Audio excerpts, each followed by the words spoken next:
Away from Delta, the unending crisis in Opu-Nembe has resulted in the loss of lives and property, with parts of the town currently deserted for fear of the unknown. There are now calls from several quarters for concerted efforts to tackle the situation, which led to the recent attack on journalists and arrest of some individuals in the area. Joseph Kunde has details and will return with the business news.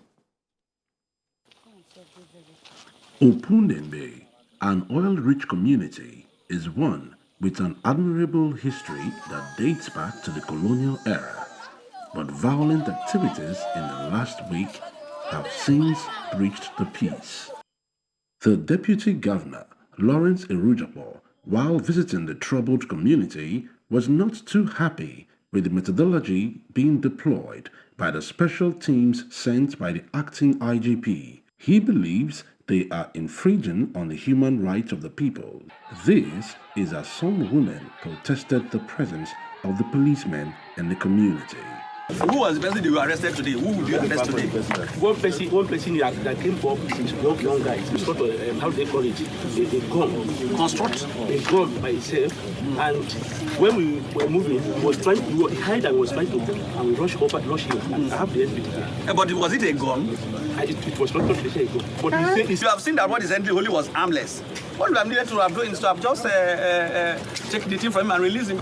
So please, CP, see to that man is released, because there's no business for detaining him. But when we arrived, we saw some exiled chiefs returning home for the first time since February this year.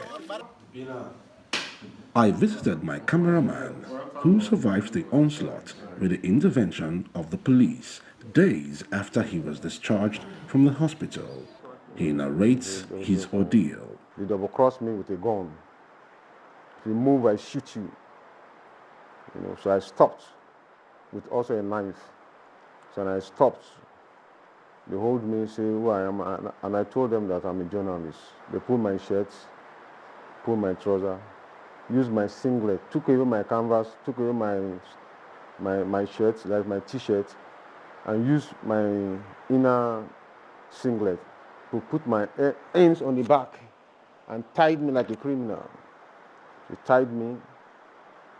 Before then, they beat me severely.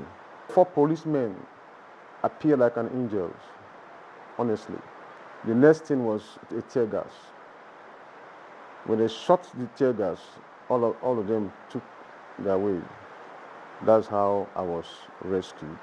I cannot explain the trauma. At that critical time, it may be about 3 months to the November 11th governorship election in the state, but key players are of the view that the Opu-Nembe crisis has a political undertone and has called for the federal government to intervene, as some arrests have already been made.